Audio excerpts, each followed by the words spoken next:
నమస్తే, welcome to reflection news. నేను Sharma.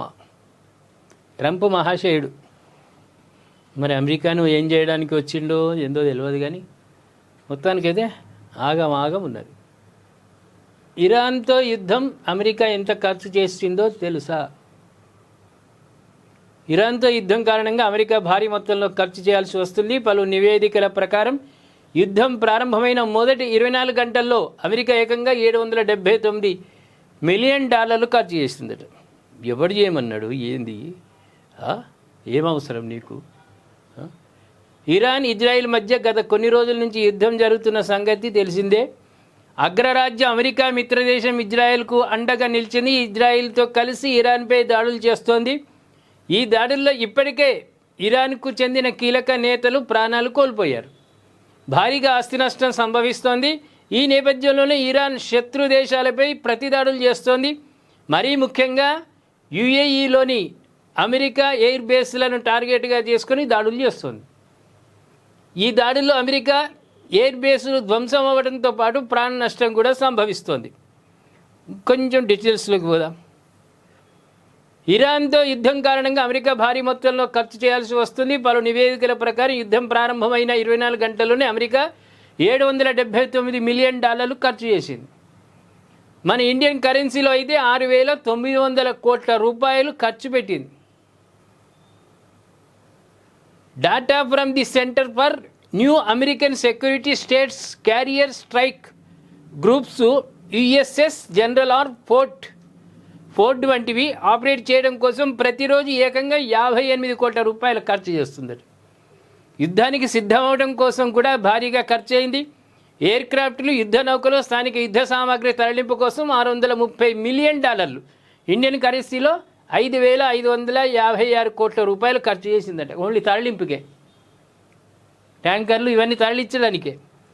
Director of the Penn Wharton budget model కంటే Smetters చెబుతున్న దాని ప్రకారం యుద్ధం ఇలాగే మరికొన్ని రోజులు సాగితే $210 బిలియన్, ఇండియన్ కరెన్సీలో 18.87 లక్షలు కోట్ల రూపాయలు ఖర్చు అవ్వనుంది.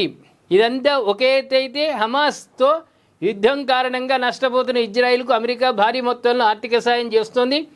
2023లో ఏకంగా $21.7 బిలియన్ ఆర్థిక సాయం చేసింది. ఎవడు చేయమన్నాడు? ఎందుకు పోమన్నాడు? ఏం బెదిరింపులు? ఏంది? ఇరాన్ని ఏమనుకున్నారు వీళ్ళు?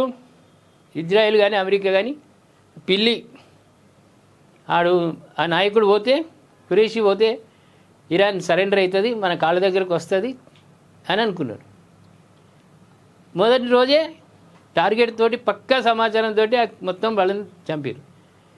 అయినా ఒక తెగింపు ఇరాన్లో కనిపిస్తున్నది. విద్య, మా నాయకుడినే చంపినావు నువ్వు. ఇరాన్కు దేశానికి తండ్రి లాంటి వాడిని మీరు చంపిర్రు. ఇక మేము ఊరుకునే ప్రసక్తి లేదని పిల్లి పోయింది, పులి తయారైంది ఇప్పుడు. ఇక అందుకే 4-5 వారాలు అన్నాడు ట్రంప్ ఇంతకుముందు. 4-5 వారాలు నడుస్తుంది, లొంగిపోతే లొంగిపోండి, క్షమాభిక్ష పెడతాం, మా కాళ్ళ దగ్గరికి చర్చలకు వస్తున్నారు. వాళ్ళు ఏమన్నారు? చర్చలు లేదు, గిచ్చలేవు, పోతే ఉంటే విచాల్ మా నాయకుడిని చంపినాక మేమేంది అన్నట్టుగా. ఎక్కడ ఈ వేరే ఇతర దేశాల్లో కూడా, గల్ఫ్ కంట్రీస్లలో కూడా అమెరికాకు సంబంధించిన ఈ మొత్తం సర్వనాశనం చేస్తున్నారు. ఎందుకంటే అన్ని దేశాలలో వాళ్ళు ఉన్నారు, ఆర్మీ వాళ్ళు, ఎయిర్పోర్ట్లు ఉన్నాయి, అమెరికా వాళ్ళే ఆని ధ్వంసం చేస్తున్నారు. దెబ్బ కంటే ఒక్క దెబ్బ వీళ్ళు విసిరితే, ఒక బాంబు విసిరితే పై చేస్తున్నారు వాళ్ళు. అట్లా కోట్లాది రూపాయల నష్టం ఇది. ఇప్పుడు మనము భారత్ అమాయకులను చంపుతున్నారు, జమ్మూ కాశ్మీర్లో అమాయకులను చంపినని మనం పోరాటం చేస్తే మన ప్రతిపక్ష నాయకుడు ఏమన్నాడు? ఎన్ని జెట్ విమానాలు కూలిపోయినాయి, ఎంతమంది చనిపోయినరు, ఎన్ని రాకెట్లు క్షిపణులు ధ్వంసమైనాయి, ఎంత నష్టమైంది చెప్పమన్నాడు. మనం విజయం సాధించినమయ్యా. మనోడే మనల్ని ఎక్కిరిస్తే ఎట్లా కలుస్తుంది? నువ్వు భారతదేశంలో ఉన్నట్టా, లేకుంటే వేరే గల్ఫ్ కంట్రీలలో ఉన్నావా? వీళ్ళు అనవసరం ఇది. ఏదో స్వార్థంతో అమెరికా పొత్తు కుదుర్చుకున్నది ఇజ్రాయిల్ తోటి. ఇప్పుడు దేశానికి ఆర్థిక పరిస్థితి మునిపడిలాగా లేదు కదా ఇప్పుడు. మరి సంపన్న దేశం కూడా అని కూడా ప్రకటించడానికి వీల్లేదు. అవి ముద్ర పడ్డది సంపన్న దేశం అని. అక్కడ కూడా ఎకనామికల్ బ్యాక్వర్డ్ వాళ్ళు ఉన్నారు, ఆర్థిక స్తోమత లేనటువంటి వాళ్ళు ఉన్నారు, నిరుద్యోగ సమస్యతో బాధపడుతున్న వాళ్ళు ఉన్నారు, ఆకలితో అలమటించే వాళ్ళు ఉన్నారు. అక్కడ రైతన్నులకు సరి అయిన గిట్టుబాటు లేక కూడా అవస్థలు పడుతున్నారు. నువ్వు ఇంటిని చక్కబెట్టేది లేకుండా ఇంకోనికి ఎవరికో నువ్వు వాటితో పొత్తు కుదుర్చుకొని ఇవాళ ఏమైంది? పిల్లి వైపు పులి తయారైంది, యుద్ధం నడుస్తున్నది, వేలాది లక్షలాది కోట్ల రూపాయలు ఓ అభివృద్ధి కోసం కాదు, పోలవరం ప్రాజెక్టు లాగా ఏదైనా నీ అమెరికాలో కట్టింది కాదు, చేసింది కాదు. ఇవన్నీ అనవసరమైనటువంటి, ఎవ్వరు సమర్థించరు ఇటువంటి. నీ దేశానికి ఏదైనా ఇబ్బంది కలిగితే, నీ దేశానికి ముప్పు జరిగేది ఉంటే యుద్ధం చేసిన పద్ధతి ఉంటుంది. ఏదో ఇరాన్ను కబ్జా చేసుకోవాలి, వాళ్ళని గ్రిప్పులో పెట్టుకోవాలి దురుద్దేశంతో నువ్వు చేస్తే వాళ్ళ నీ దేశానికే నష్టమవుతుంది, నీ ప్రజలు కట్టిన ట్యాక్సులకే నష్టమవుతున్నది. దేశం డెవలప్ కాదు, ఏం లేదు. ఏమంటారు ప్రేక్షకులారా? ఈ ట్రంప్ నిర్ణయాలు ఎట్లుంటే కొంప మూస్తున్నాయి, అమెరికాని కొంప మూస్తున్నాయి, నిద్రపోకుండా అవుతున్నారు వాళ్ళు. తెల్లాలేస్తే ఏ కూత కూస్తారో అని అమెరికా వాళ్ళకి భయం ఉన్నది, ఇతర దేశాలకు. సరే ఇతర దేశాలంటే పక్కన పెట్టుండి సార్, మనకి ఈ దారి బంద్ అయితే ఇంకో దారి నుంచి వెళ్తాం, నడిపించుకుంటాం. మన దేశ ప్రజలను మనం ఆకలితో ఉంచుతామా, ఇబ్బంది పెడతామా?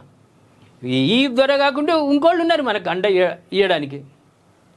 అని ఏదో కూతలు తెల్లారిలో పోగానే అదే కారు కూతలు అనవసరం. ఇప్పుడు ఈ యుద్ధం వల్ల నీ దేశానికి నష్టమవుతున్నది, లక్షల కోట్ల రూపాయల నష్టం, ఆర్మీ వాళ్ళు మరణించడం, ఇదంతా ఎందుకు అనవసరంగా? యుద్ధంతో వచ్చింది ఏం లేదు, పిల్లి అనుకున్నది పిల్లి కాదు, అది పులిగా తయారైంది. ఇంకా నడుస్తుంది, ఇంకా ఎంతవరకు మీరు పోతారు? ఇరాన్ ఎందాక వచ్చేది ఉంది కూడా ప్రపంచం ఎవరు ఊహించలేనటువంటి స్థితి. వాళ్ళు ఇరాన్ వాళ్ళు ఏమంటారు, మాది అన్నీ ఇప్పుడు తీసినాయని పాతయే, మా తాతలు అవి తయారు చేసిన క్షిపణులే ఇంకా ఉన్నాయి, ఇప్పుడు మేము తయారు చేసినవి ఉన్నాయి. నవ యువకులు ఈ కొత్త ఆధునికమైనటువంటి క్షిపణులు అవి ఉన్నాయి, ఇంకా అవి తీయలేదు, అవి తీస్తే మీ సంగతి ఏందో అంటారు. తాతలు తయారు చేసినవి ఇంత ఆగం చేస్తున్నాయి, మరి మన్మళ్ళు తయారు చేసినవి ఇంకెట్లుండాలిగా? ఆ అనుక్షిపణులా ఏ క్షిపణులో తెలియదు. అవి ఒకవేళ విడుదల చేసినరా వదిలినరా ఇజ్రాయిల్ పనికి గోవిందా గోవింద. సౌదీ అరేబియా అక్కడ కూడా ఉన్నాయి, ఇతర అమెరికా కనుసన్నల్లో ఉన్నటువంటివి ఉన్నాయి, గల్ఫ్ దుబాయ్ అవి కూడా భస్మీపట్నం. వాళ్ళు ఒకటే చావోరేవో, శరణమా లేక మరణమా అన్నట్టుగా చావోరేవో తెలుసుకోవడానికి ఇరాన్ సిద్ధంగా ఉన్నది. వీళ్ళ పరిస్థితి ఏంది అప్పుడు? వీళ్ళ ఆర్థిక పరిస్థితి ఏంది? ప్రగల్భాలు వల్కుడు కాదు, ఉట్టి అనవసరమైన ఖర్చులకు తగ్గించుకోవాలి. నీ దేశం ఒకవేళ ఆర్థికంగా ఇబ్బంది పడితే ఎలాంటి పరిస్థితి వస్తుంది? ప్రేక్షకులు ఏమంటారు? ట్రంప్ ఈ యుద్ధం అమెరికా అవస్థలు పడుతున్నది, అమెరికా ఆర్థిక స్థితిగతులు చిన్నభిన్నమయ్యే పరిస్థితికి వచ్చింది. దయచేసి మీ కామెంట్ రూపంలో తెలియజేయండి ట్రంప్ వ్యవహారం, అమెరికా పరిస్థితి. అదేవిధంగా సబ్స్క్రైబ్ చేసుకోండి, షేర్ చేయండి.